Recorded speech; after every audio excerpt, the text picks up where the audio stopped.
check the bearing, but I've got a distinct feeling that we actually don't need to check it because it sounds like it is very, very, very, very seized. Right.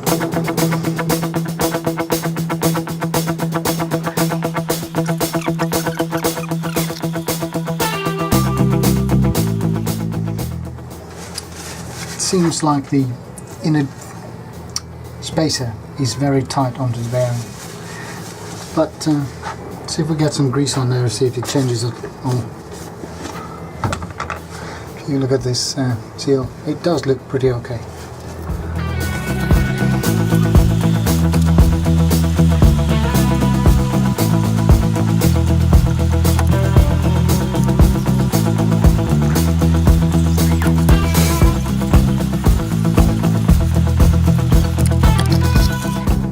I'm going to put the sealing back in and see if the other side is any different or there's a problem there. It looks okay, it's very tight. That might be because of the length of the spacer on the inside. That apparently has been known to happen, that it's a bit tight.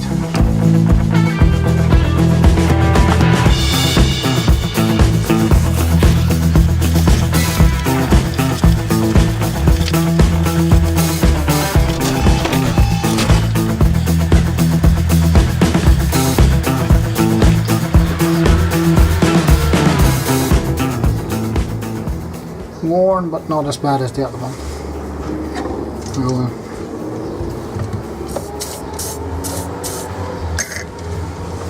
let that one soak a bit of WD-40.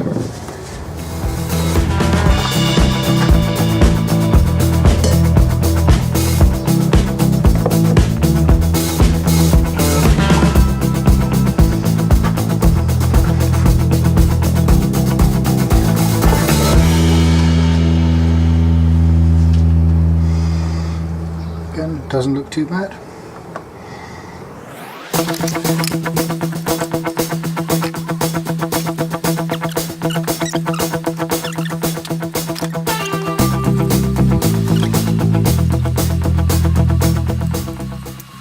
The silvery goo again.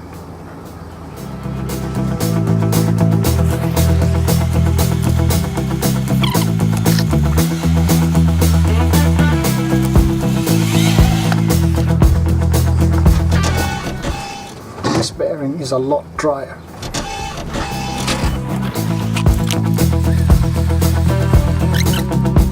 And for some reason I don't have a clip of showing you how I was greasing the bearing and popping the seal back on. Sorry. The seal seems to be in okay condition. It could probably be changed, but I'm going to leave it on.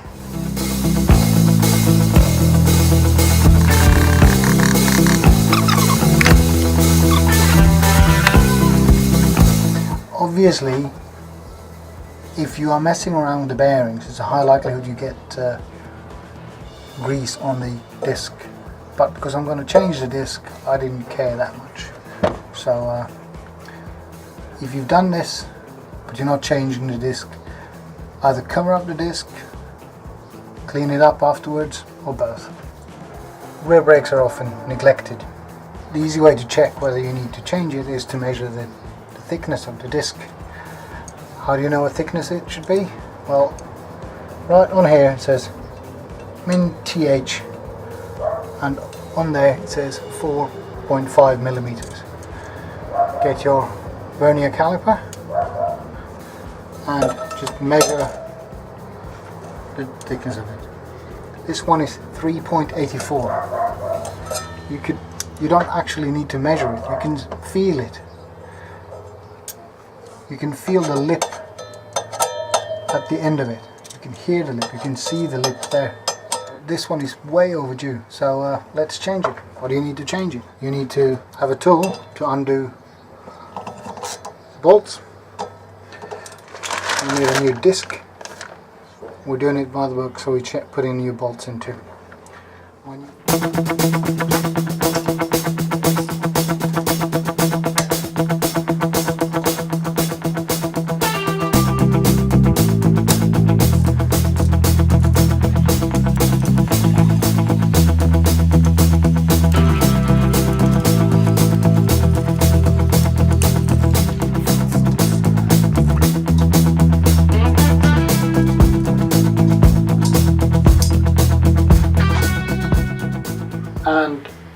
where I screwed up.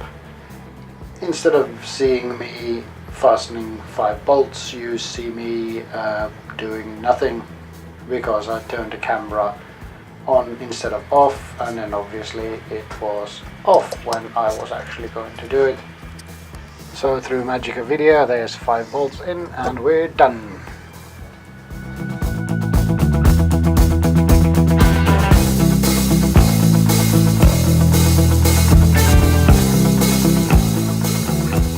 Right, this is one part that I don't particularly like.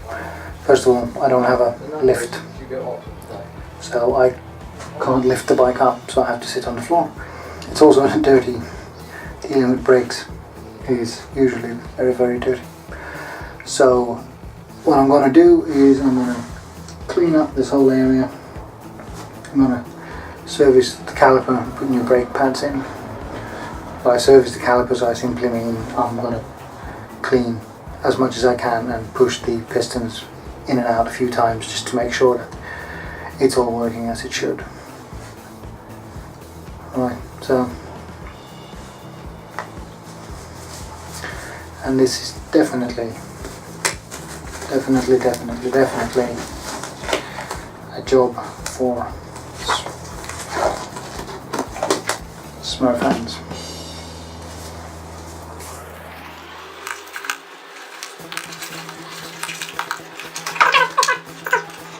I've got some rags, WD-40 brake cleaner, some old, not old, past the use date brake fluid,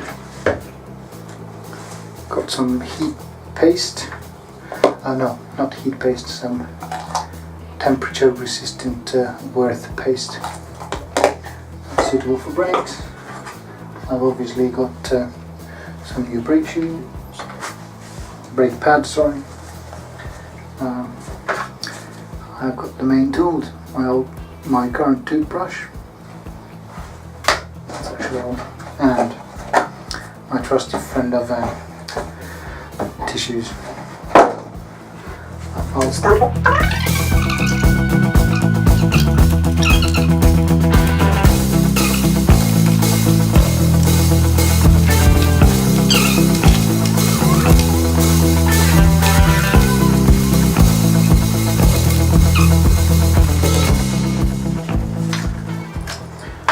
Little bit of violence.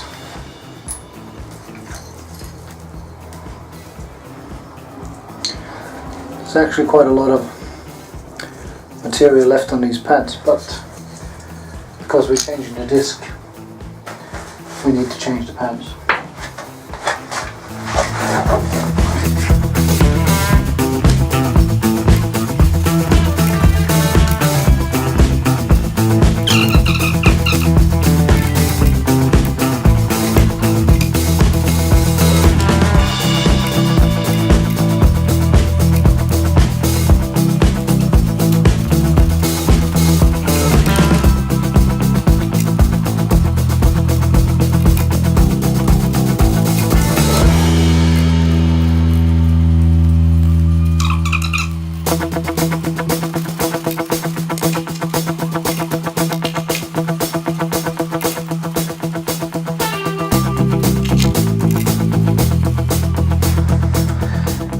Right, so it's getting there now, but I want to now make sure that it does move freely, that's good, and then I'm going to pump out the piston and then clean around it and then push it back in with some of the brake fluid on the surface there, so that we don't get any other rubbish in there.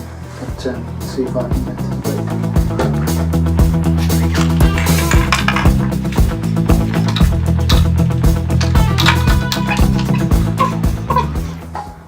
Fairly rigorous cleaning, that looks okay, but let's make sure that my toothbrush is clean for tonight before I go to bed, and then if it's that clean, then I can probably use it to clean around here too.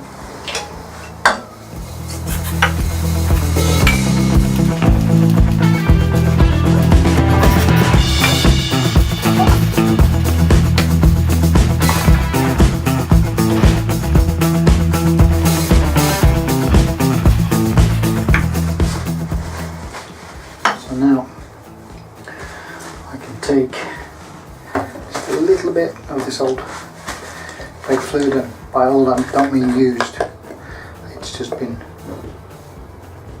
open for so long. There's my other half. It's been open for so long that there might be water in it. So I'll just push it in, push it back on all the way, and off the excess. She thinks I'm gonna come open the door and leave you.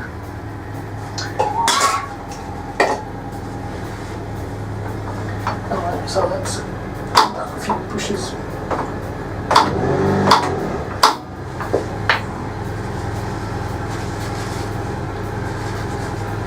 Yeah, looks all good.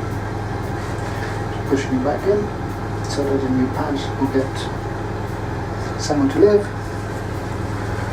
And that looks good now.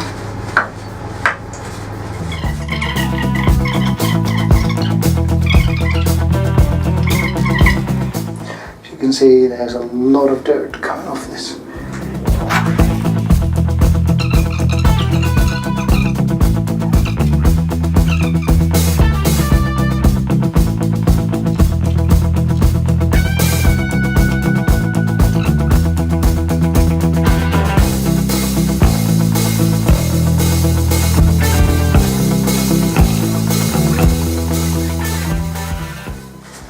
And the objective is not to create a show bike.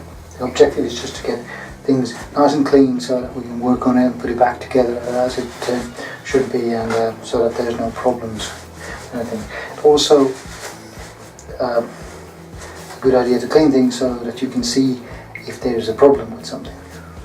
If it's all caked in shit, you have no idea what it looks like underneath there.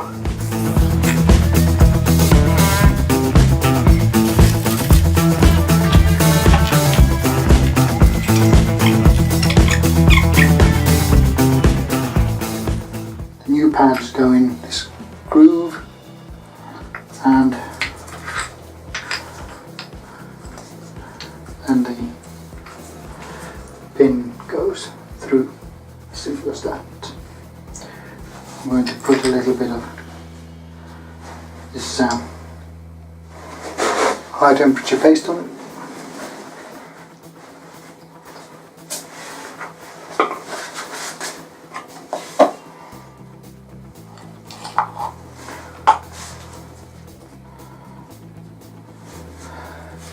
Is Sebasto brake paste. Just need a tiny bit.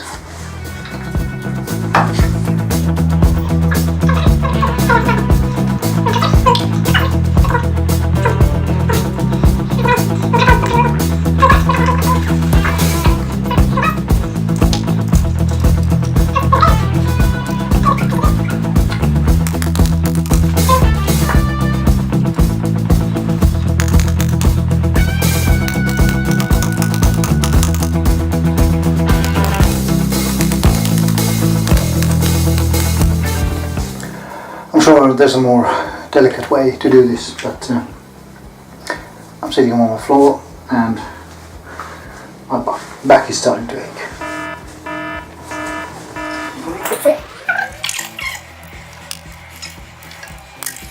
I'm just going to say, make sure you don't drop it onto the swing arm or put too much tension on the brake hose. So there's a good example of how you shouldn't be doing it.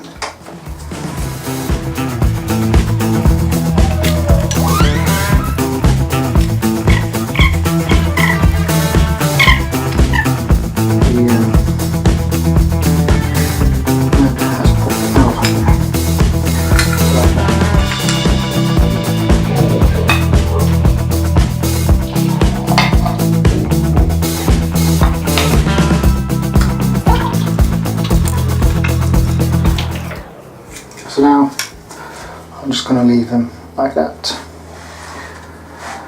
until we get the wheel on. One little thing, literally one little thing.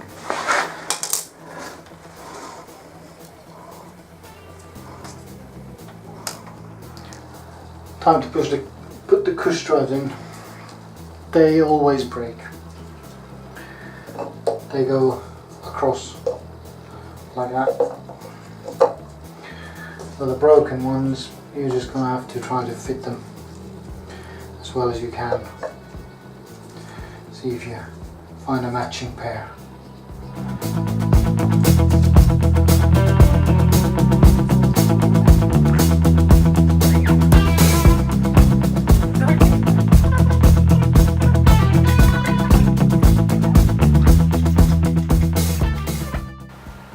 We'll put the wheel on next, but before we do that I wanted to show you two anomalies with this particular bike. This is a very early F800GS. So the rear axle had one surprise and another wear and tear. Let's look at the first one. I noticed that the left hand side of the axle didn't look like the one I had on my bike. In fact, when we took the spacer off, it looked like this. It had a knurling and it was press fitted.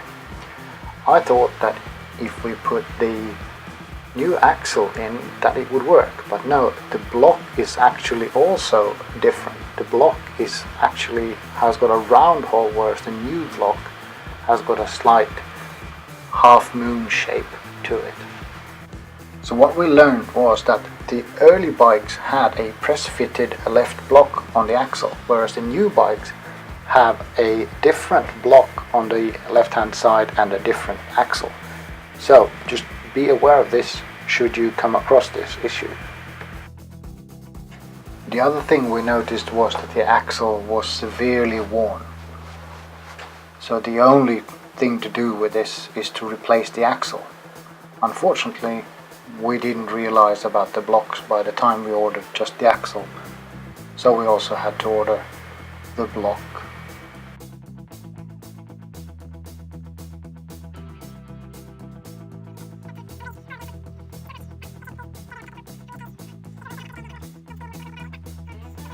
And one key point is that it will go in just fine if everything's aligned. If it jams, things aren't right. Violence is not going to help.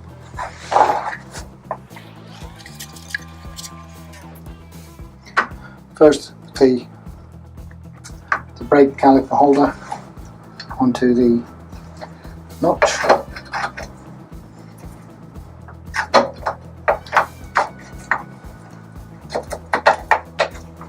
So that it slides there. Then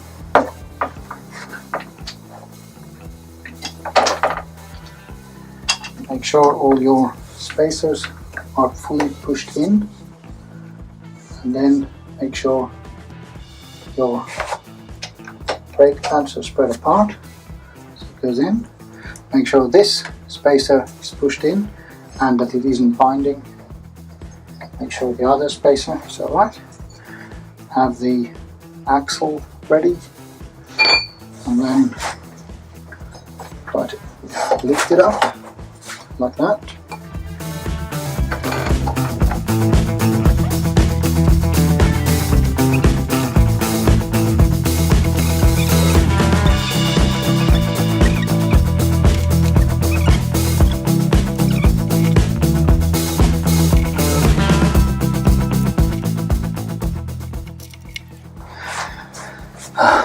I realise why. We've got a different sprocket on. Let's slacken the adjustments. The old sprocket was 41, this is 42. It's not going to fit.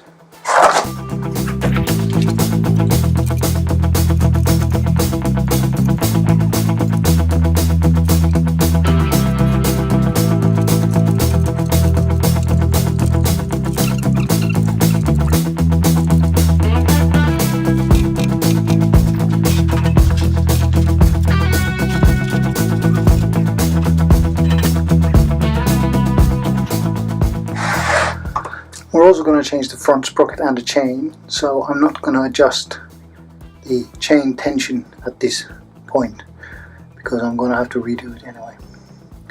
So I'm just going to tighten it up. The torque of the nut is 100 Newton meters, so I'm just going to give it a good tug. It doesn't need to be a stupid amount, just a good tug.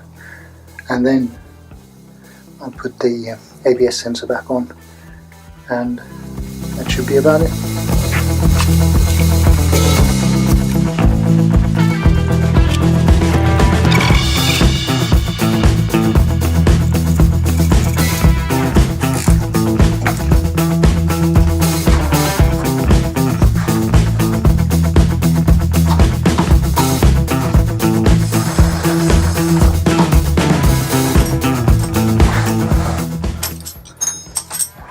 That's it.